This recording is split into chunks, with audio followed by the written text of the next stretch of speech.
Migraine, భుజం నొప్పి, నడుం నొప్పి, మోకాలు నొప్పికి నిజమైన పరిష్కారం ప్రాణ పెయిన్ క్లినిక్ లో.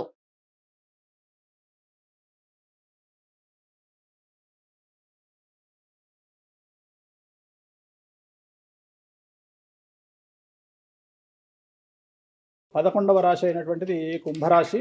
11వ రాశి కుంభరాశి. ఈ సంవత్సరం కుంభరాశి వారికి ఆదాయం 8, వ్యయం 14, రాజపూజ్యం 7, అవమానం 5.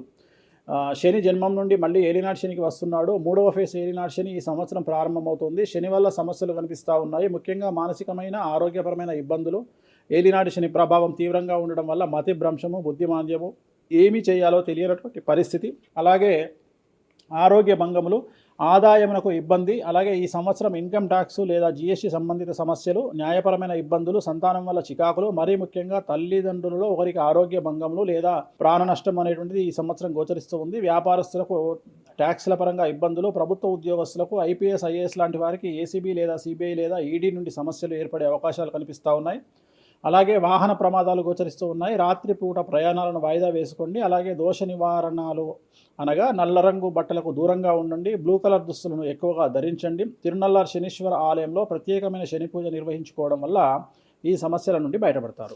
మనకు వచ్చేది 2025 ఆంగ్ల సంవత్సరాది. ఓకే, అంటే కొంతమంది విమర్శించారు 24 కదా, 24, 25 అదే 25 ఆంగ్ల సంవత్సరాది. అంటే మనం ఇంగ్లీష్ క్యాలెండర్ అంటే 25లో వచ్చేది 25 ఆంగ్ల 25 కదా. జనవరి 1 25. ఓకే, జనరల్ గా మనము అంటే మరి మీరు ఉగాది నుండి ఎందుకు చెప్పట్లేదు అంటే చాలా మంది ఉగాది వరకు కూడా ఆగట్లేదు, జనవరి 1 కూడా ఆగట్లేదు, డిసెంబర్ నుండి నవంబర్ నుండి అడుగుతా ఉన్నారు అందరూ. ఓకే, ఇప్పుడు క్లయింటెల్ నన్ను అడిగేవాళ్ళు ఏంటంటే గురూజీ ఇప్పుడే చెప్పేసేయండి మాకు, మేము జాగ్రత్తలు తీసుకుంటామని చెప్పి అడుగుతా ఉన్నారు. సో అందుకనే 2025 సంవత్సరం ఆంగ్ల సంవత్సరాది అంటే జనవరి 1 నుండి ఎలా ఉండబోతుంది అనేది మనం ఒకసారి చూసుకుంటే, అన్నిటికంటే ముఖ్యంగా ఈ వచ్చేటువంటి సంవత్సరం పేరు శ్రీ విశ్వావసునామ సంవత్సరము. విశ్వావసునామ సంవత్సరము. సో రాబోయేటువంటి ఎందుకు గురుగారు అది వస్తుంది పేరు 60 సంవత్సరాల్లో ప్రతి సంవత్సరం ఒక్కొక్క పేరు వస్తుంటది. పేరుతో ఏం స్పెషాలిటీ లేదు. క్రోధినామ సంవత్సరం అంటే నెగిటివ్ అట్లా ఏం లేదు. సంవత్సరాల్లో దీని పేరు విశ్వావసునామ సంవత్సరం. సో ఈ సంవత్సరానికి అధిపతి రాజు కాబట్టి, రవి కాబట్టి రాజు. సో రవి మనకు కమాండ్ చేస్తూ ఉన్నాడు కాబట్టి ఈ సంవత్సరం అతి ముఖ్యమైన విషయం ఏంటంటే రాజకీయంగా దేశవ్యాప్తంగా, రాష్ట్రాల వ్యాప్తంగా పెను సంచలనాలు నమోదవ్వడము ఈ సంవత్సరం 2025 సంవత్సరం లక్షణాలు. ఎందుకంటే రాజుల మధ్యన, రాష్ట్రాల మధ్యన గొడవలు, మరీ ముఖ్యంగా కొంతమంది ప్రముఖ రాజకీయ నాయకులకు మృత్యుగండము, అలాగే అన్ని రంగాలలోకి సెలబ్రిటీలు, సినిమా ఇండస్ట్రీ, రాజకీయము, బిజినెస్, ఎనీ ఇండస్ట్రీ, యువకులు, మరి ముఖ్యంగా మగవాళ్ళు, యువకులు 40 సంవత్సరాల వయసులోపు ఉండే వాళ్లకు కార్డియాక్ అరెస్ట్లు అనేటివి ఈ సంవత్సరం అతి ముఖ్యమైన విషయం.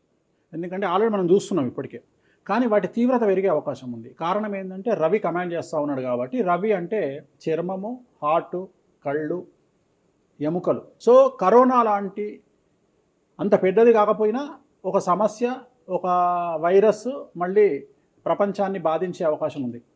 అది మరీ ముఖ్యంగా చర్మం మీద దాడి చేసే అవకాశం ఉంది. అంటే చర్మానికి సంబంధించినటువంటి ఒక సమస్యల బారిన పడి ఈ సంవత్సరము జనాలు వైరస్ బారిన పడే అవకాశం ఉంది మరీ ముఖ్యంగా. అలాగే ఇప్పుడు 40-50 ఇంచుమించు 40 సంవత్సరాల లోపు యువకులకు కార్డియాక్ అరెస్ట్లు అనేటువంటివి జరిగే అవకాశాలు కనిపిస్తూ ఉన్నాయి. అలాగే ఈ సంవత్సరం గుండెపోటు వల్ల మరణాల సంఖ్య చాలా ఎక్కువ. ఇదంతా 2025 జనవరి నుంచి ఎగ్జాక్ట్లీ. అలాగే ఈ సంవత్సరము ఎండల తీవ్రత చాలా ఎక్కువ, విపరీతమైనటువంటి ఎండలు ఉండే అవకాశం ఉంది. అలాగే ఈ సంవత్సరాలు ప్రపంచవ్యాప్తంగా అగ్నిపర్వతాల పేలుడు అనేటువంటిది ఈ సంవత్సరం గమనించాల్సినటువంటి విషయం. అలాగే ఈ సంవత్సరం మంచు పర్వతాలు కరగడం వల్ల వాతావరణంలో మార్పులు గమనించాల్సి ఉంటుంది ఈ సంవత్సరం. అలాగే అమెరికా దేశానికి విపరీతమైనటువంటి గాలి తుఫానులు, వరదలు ఈ సంవత్సరం కనిపిస్తూ ఉన్నాయి. అలాగే 1-2 దేశాల మధ్యన యుద్ధ వాతావరణం ఖచ్చితంగా ఉండి తీరుతుంది, లేదా యుద్ధం జరుగుతున్నాయి కదా, అది ఇంకా పెరుగుతుంది. ఇప్పుడు ఉన్నదానికంటే తీవ్రత పెరుగుతుంది అనేది. అలాగే మనకు 2025 సంవత్సరంలో సెప్టెంబర్ 7వ తేదీ 2025 సంవత్సరం ఆదివారం రాహుగ్రస్త సంపూర్ణ చంద్రగ్రహణం ఏర్పడుతుంది. ఇది కుంభరాశికి వ్యతిరేకమైన ఫలితాలు ఇస్తుంది. అలాగే వచ్చే సంవత్సరం అంటే 2025 సంవత్సరంలో మే 9వ తేదీ నుండి సరస్వతి నదికి పుష్కరాలు అనేటువంటివి ఏర్పడతా ఉన్నాయి. ఈ సంవత్సరము రాజకీయ నాయకులకు సంబంధించి మరీ ముఖ్యంగా ఇందాక మనం మాట్లాడుకున్నట్టుగా పవన్ కళ్యాణ్ గారికి ఏలినాటి శని వెళ్ళిపోతుంది. అలాగే లోకేష్ గారి జాతకరీత్యా, పవన్ కళ్యాణ్ గారి జాతకరీత్యా విపరీత రాజయోగం అనేటువంటిది కనిపిస్తూ ఉంది. జగన్మోహన్ రెడ్డి గారికి లేదా రాజయోగం వల్ల? ఇప్పుడు లేదు, ఈ సంవత్సరం లేదు. ఓకే, అంటే 2025వ సంవత్సరంలో లేదు. 29 కన్నా ఉందా? 20 అది మన తర్వాత మాట్లాడు. ఓకే ఓకే 25లో మాత్రము నేను అనేది ఏంటంటే ఇప్పుడున్న స్థాయి కంటే వీళ్ళిద్దరికి ఇంకా పై స్థాయికి వెళ్ళే అవకాశం ఉంది. లోకేష్ బాబు కానీ పవన్ కళ్యాణ్ గారు కానీ. అదే నాకు అర్థం కావడం, వాళ్ళిద్దరు మంత్రులే. నాకు తెలియదు కదా. మంత్రి నాకు అర్థం కాదు. ఇంకా ఇప్పుడు ఉన్నటువంటి పదవుల కంటే కూడా గొప్ప పదవులను వీరు పొందేటువంటి అవకాశాలు కనిపిస్తున్నాయి. రాజ్యసభ తీసుకుని కేంద్రానికి వెళ్తారా? ఏంటి కేంద్ర మంత్రులు అవుతారా? కేంద్ర మంత్రులు వెళ్తారా? పెద్దదే కదా, కేంద్ర మంత్రి అనేది పెద్దది కదా. సో అది ప్రభాస్ గారి జాతకంలో చాలా అనుకూలమైనటువంటి ఫలితాలు, శుభవార్తలు వినేటువంటి అవకాశాలు కనిపిస్తా ఉన్నాయి. వివాహం అవుతుందా చెప్పలేము, ఎందుకంటే తులారాశి కాబట్టి వివాహం కావచ్చు. సో ఫ్యాన్స్ కి ఇది పండగనే, పెద్ద పండగనే. ఓకే సో ఇది ఓవరాల్ గా ఇంకా బేసిక్ డీటెయిల్స్. అట్లా ఎక్కువగా ఒక పూజ మాత్రం ఎక్కువగా చెప్పారు, చాలా మంది కూడా చెప్పారు. తిరునల్లారు శనీశ్వర ఆలయం, శని ఎఫెక్ట్. ఓకే, ఎక్కువ మందికి తిరునల్లారు చెప్పిన అక్కడ ఎంత 450 రూపాయలు ఉంటుంది పూజ. అది తిరునల్లారు పాండిచ్చేరిలో ఉంటుంది, అక్కడికి వెళ్ళి పూజ చేసుకుంటే సరిపోతుంది. ఇది పేరును బట్టి ఈ రాశుల ప్రకారం ఇలా ఉంటుందని మీరు రాశారా, లేకపోతే వాళ్ళ డేట్ ఆఫ్ బర్త్ ప్రకారం? నక్షత్రం బట్టి, నక్షత్రాలు. ఓకే, నక్షత్రాలు వాళ్ళకి అర్థమైపోతుంది వాళ్ళ నక్షత్రాన్ని బట్టి. అశ్విని నక్షత్రం మేషరాశి, భరణి నక్షత్రం మేషరాశి, పుష్యమి నక్షత్రం కర్కాటక రాశి. మీ రాశి నా రాశి ఒకటే. నా రాశి ఏదో నాకు తెలియదు గురుగారు. మీది వృశ్చిక రాశి. మీది అదేనా? మరి ఎలా గురుగారు ఈ మధ్యన బాగానే ఉందంటారు? మనకు బాగుంది, ఇంకా మన రచనే, ఇంకా రచనే రచనే. ఇక ఎట్లా రచ్చ? ఇంత వివాదాలు అవుతున్నాయి, ఏం కథ అసలు? ఇంకా లైఫ్ అన్నప్పుడు ఇప్పుడు రేవంత్ రెడ్డి ఉన్నాడు, రేవంత్ రెడ్డి ఎన్ని కష్టాలు అనుభవిస్తే సీఎం అయినాడు. అంటే ఇక కష్టం తర్వాత సుఖం రెడీగా ఉంటుంది. ఓకే, ఇప్పుడు కష్టపడ్డారు కాబట్టి మీకు సుఖం ఉంది అంటారు. మీకు కాదు, మళ్ళీ మీకు మనకు అందరికీ. ప్రతి మనిషి జీవితంలో పండ్లున్న చెట్టుకే రాయి దెబ్బలు, అంతేగాని పళ్ళు లేని చెట్టుని కూడా పట్టించుకుంటాడు. పళ్ళు ఉంటేనే దాన్ని రాయి చేస్తారు. అట్లనే మనం కూడా అంతే అండి. వేణుస్వామి అంటే పూజలకు పెట్టింది పేరు.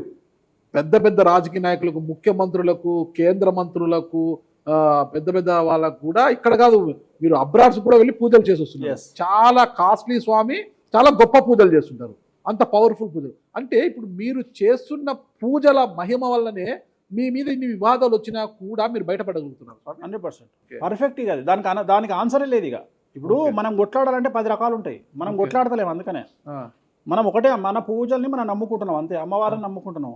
ఇప్పుడు ఒక్కొక్క సమస్యకి ఒక్కొక్క అమ్మవారు పరిష్కరిస్తారు దశమహావిద్యల్లో. మనం అదే చేస్తున్నాం. ఇప్పుడు నేను ఒకటే మాట చెప్తా, కాంట్రవర్సీస్ వచ్చినాయి, మీరు అడిగినరు, ఎన్ని సమస్యలు వచ్చినాయి.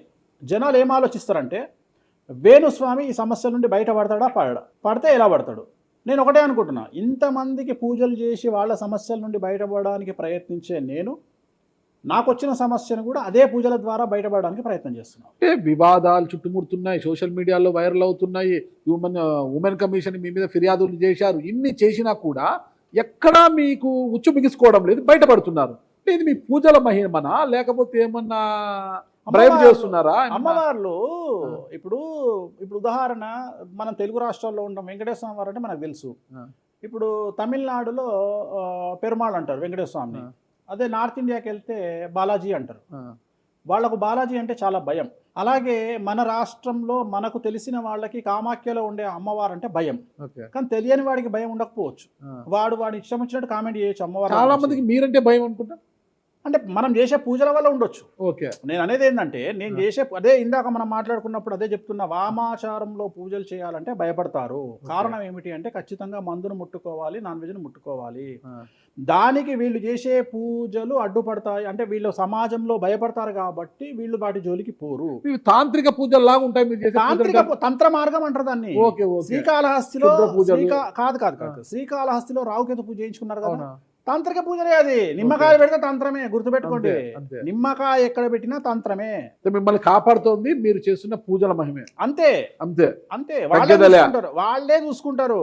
నేను అనే పాయింట్ ఏంటంటే, నేను ఒకటే చెప్తున్నానండి, తప్పు చేస్తే నన్ను అమ్మవారు సర్వనాశనం చేస్తుంది. అమ్మవారిని విమర్శిస్తే వాళ్ళ సంగతి అమ్మవారు చూసుకుంటది. అంతేనా? అంతే. ఇక నాకు అవసరం, నేను కొట్లాడను చెయ్యను, నాకు అనవసరం, నాకు లొల్లే వద్దు. నాకు నేను దేవుళ్ళని నమ్ముకున్నా, నా పని అదే.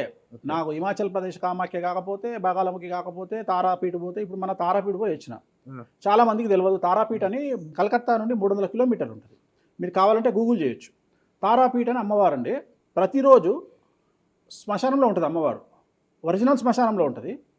ప్రతిరోజు అమ్మవారికి ప్రసాదం అంటే డెడ్ బాడీ దహనం అయినాకనే అమ్మవారికి నైవేద్యం పెడతారు. అంత పెద్ద ప్రసిద్ధమైనటువంటి దేవాలయం. అమ్మవారు శివుడికి పాలిస్తూ ఉంటుంది. తారాపీఠ అంటారు దాన్ని. శ్మశానంలో ఉంటుంది.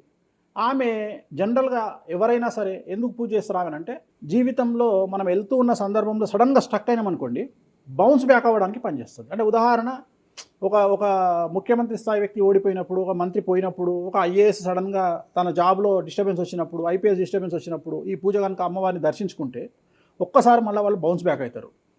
అంటే బిగ్ బ్యాంగ్ థియరీ అనేది అక్కడ పనిచేస్తుంది. మనం మళ్ళీ ఒకసారి బౌన్స్ బ్యాక్ అయ్యి ముందుకు దూకడానికి అమ్మవారు పనిచేస్తుంది. నేను సజెస్ట్ చేస్తుంటాను చాలామందికి, వ్యాపారంలో స్టక్ అయినప్పుడు, లేకపోతే ఉద్యోగంలో స్టక్ అయినప్పుడు, అట్లా స్టక్ అయినప్పుడు అయితే మీ తారాపీఠ వెళ్ళి దర్శనం చేయించుకోండి. అక్కడ దర్శనమే, పూజలు ఉండవు, జస్ట్ దర్శనమే. అమ్మవారికి పోయి దండం పెట్టుకొని వస్తే చాలు, ఒక్కసారి మళ్ళీ వాళ్ళు బౌన్స్ బ్యాక్ అవుతారు. ఒకటే ఒక పాయింట్ నాకు ఆన్సర్ చెప్పి ముగించేసా, చాలా కాలాతీతమైంది. చివరికి ఇరికిస్తున్నారా ఇది?